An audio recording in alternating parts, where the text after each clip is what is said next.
सिंध जे हिकु अवामी शाइर अब्दुल करीम गदाई जो हिकिड़ो शेर आहे, नौजवान साथियो सिंध जा वारसो, लाट ॿरंदी रहे साथ हलंदो रहे।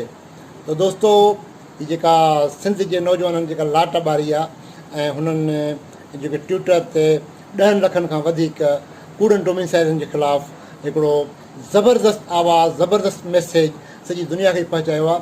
त इहो मैसेज, इहो पावर ऐं इहो जेको विलवलो आहे, इहो जेको जोश आहे, इहो जारी रहणु खपे ऐं इनखे कंहिं बि सूरत में माठो थियणु न खपे।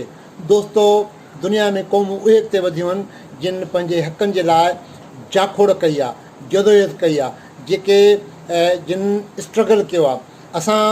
असांखे बि खपे त असां स्ट्रगल कयूं।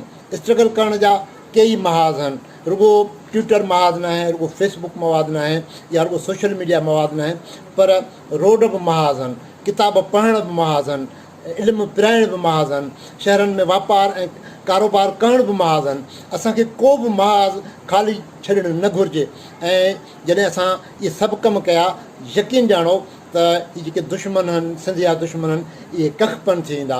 ऐं बकौल आकाश अंसारी जे त जंहिं वक़्तु ही जोगी जाॻिया, हिन भूमि संदा ही भाॻिया, पोइ सूर न रहंदा साॻिया, कंदासीं मस्त कलंदर। सो हीउ जेको वक़्तु आहे, हीउ जेको टाइम आहे, उहो मस्त कलंदर करण जो, चवण जो टाइम आहे। असां को बि मौजो कोन थींदो। हीअ जेके इक़्तिदारी धुरियूं आहिनि, इहे सिर्फ़ु पंहिंजे पेट पालण जे कढनि। इहे जेकॾहिं हिकु ड्रामा कनि था पिया ऐं उहे जेकॾहिं उन्हनि जो पंहिंजो हिकिड़ो मक़सदु आहे।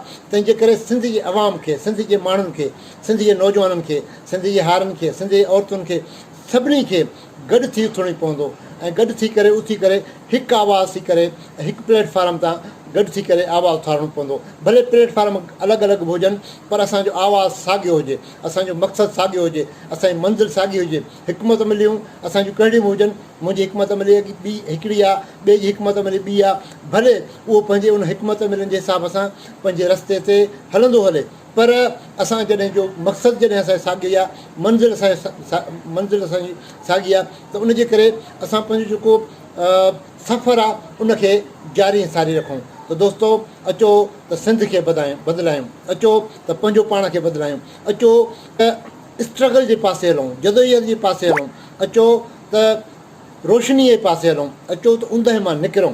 ऐं जॾहिं असां ऊंदहि मां निकितासीं, जॾहिं असां रोशनीअ जे पासे आयासीं, त असांजी को बि रहज़न, को बि राति जो रखवालो असांखे पंहिंजे मंज़िल तां, पंहिंजे मक़सद तां हटाए